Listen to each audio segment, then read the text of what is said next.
Welcome to episode 77 of the Inside Job Boards and Recruitment Marketplaces podcast. I am one of your co-hosts, Stephen Rothberg. I'm the founder of College Recruiter. We believe that every student and recent grad deserves a great career and that it should be easy and inexpensive for employers to hire them.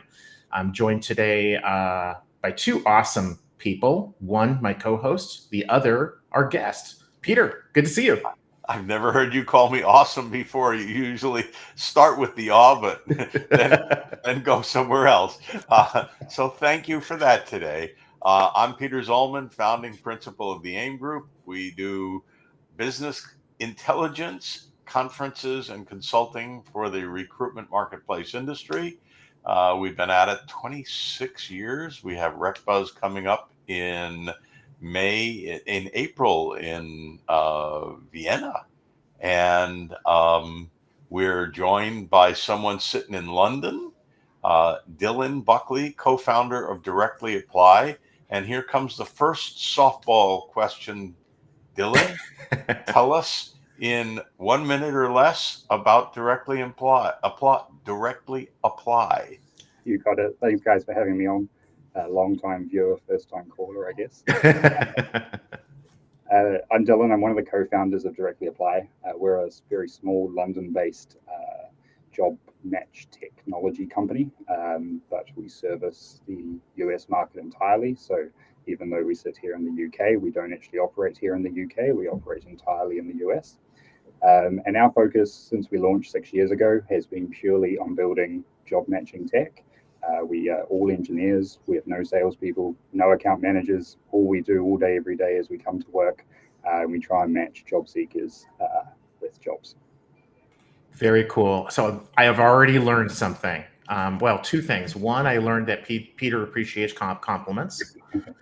And more importantly, I didn't realize that although you all sit in London, that you just service the US market. I think I kind of always assumed that you were UK, EU, and US. So maybe you can start off by telling us like why the US and say like not the UK. Yeah, so we actually started in the UK and then we tried to run the UK and the US in parallel. And what we found as we were sort of really digging into job seeker behavior, job seeker performance, is that there's actually huge differences across geographies. That can be everything from, the simple things like the $ and the pound sign to wording used, to the way job descriptions are written, to the way apply processes are done. And so we sort of decided to, as we were a small team, we wanted to do big things. If we could just take on the biggest market and do it really, really well, there'd be plenty of work for us to do, and there sure is. And we don't find ourselves being spread too thin across different markets. We've just got one market, and we try and do it really, really well. Yeah, to say nothing of resumes versus CVs, right? Yeah. So tell us, what's the business model? Who pays you, and how do you make money? That stuff. Sure. So we, as a business, we operate like most other job aggregators or sort of secondary job boards. So we take feeds from recruitment marketing agencies. We take them from the programmatics like Appcast or Jovio or PandaLogic, and also some job boards, some of the bigger ones as well, including College Recruiter. Full disclosure. Yeah, exactly. And so currently we don't work directly with any employers. We're just currently, we're just a tech team, so we are just playing in that sort of secondary market.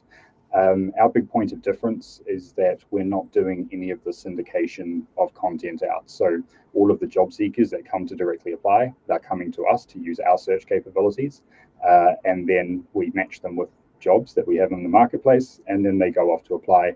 And we also now have several 100,000 jobs where the apply is hosted on our site as well.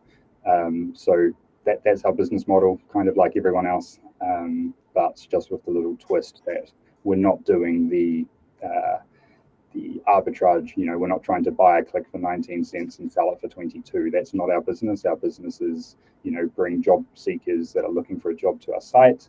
They can use our matching tech. They find a job. They go off and apply. We get paid on the application.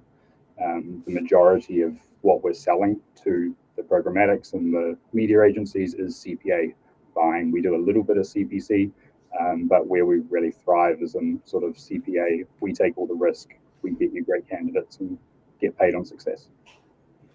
It's interesting that, sort of how you were talking about the aggregation and that my words, not yours, but you only play on one side of that, where you're just selling and not buying traffic. That's unusual. So for the listeners who are, considering taking a feed, sending a feed out, what DirectlyApply is doing is definitely unusual and worth looking into.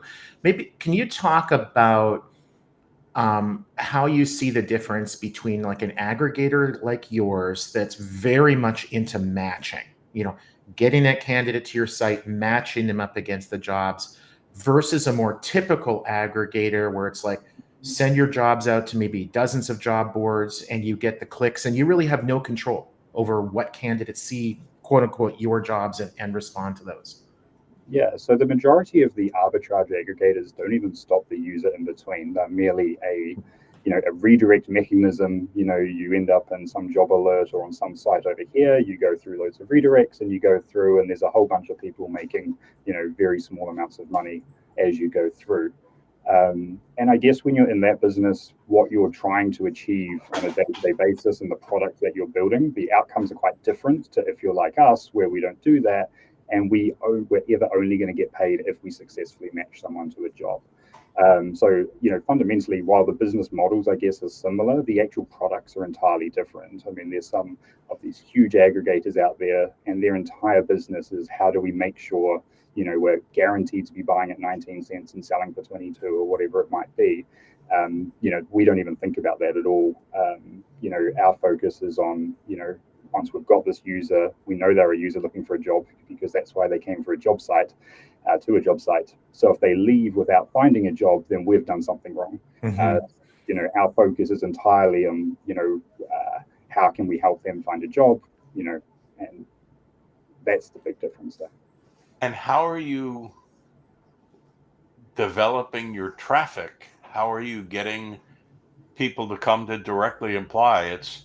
It's not a bad URL, but it isn't jobs.com or Career Builder. Not that that's a good URL these days, but it's how do you get them to come to DirectlyApply and to apply? Yeah, so the vast majority is through search engine marketing. So whether that's Google ads or social ads, that type of thing. We also do some co-reg stuff with other job boards where users are able to opt in on other sites to, receive matches from DirectlyApply. So we do that.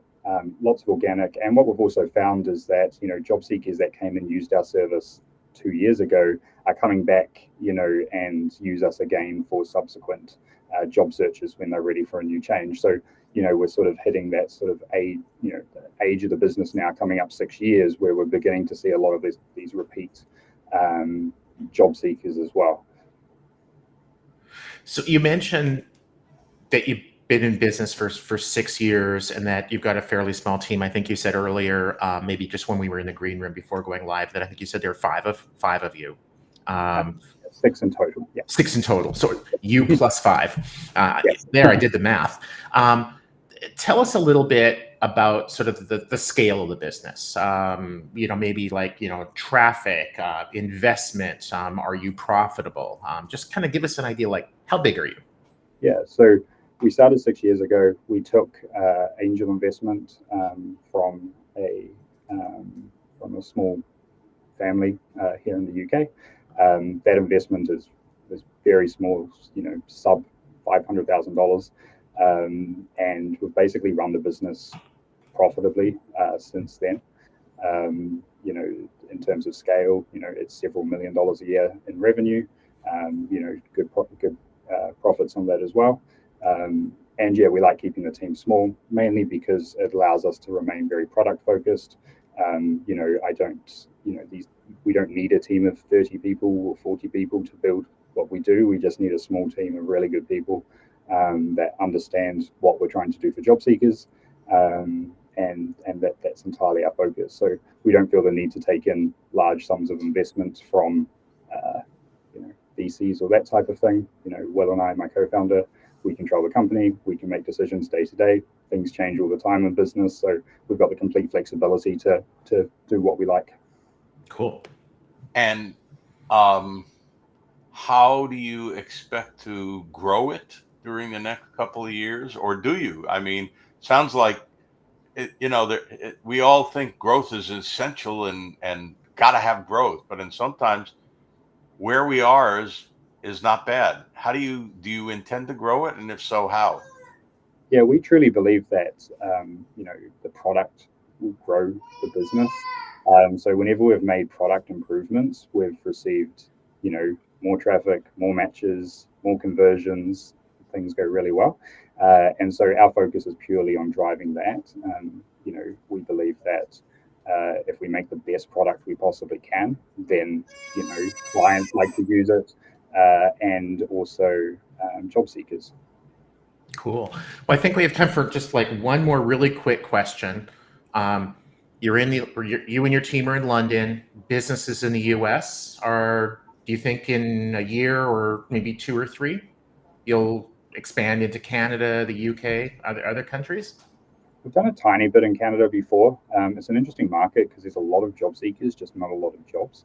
And so it's definitely an interesting one. I don't see us coming to the UK anytime soon. I think there's still a lot to do in the US. So I think that's where our focus is going to be for now on. Cool. Well, Dylan, this has been awesome. Thank you so much. I Peter, appreciate it. yeah, great to see you. We've had a really good partnership with you and your team. Very, very responsive, very collaborative. So if other people are looking for good partners, you guys should be at the top of their list. I appreciate it. Thanks for that, Stephen. Yeah, thanks. Appreciate it. And see you in 2 weeks, Stephen, unless we have a breaking news episode like we did earlier this week. I don't know if you saw it, Dylan, but Jeff Dickey Chasins, the job board doctor, sold out to Julie and Chad Sowash, as in Chad and cheese, and then the smart one, Julie, because she didn't get involved with Chad and cheese, just with Chad. On that note, Mr. Rothberg, Mr. Buckley, thanks. Have a good day. Cheers, guys. Cheers, guys.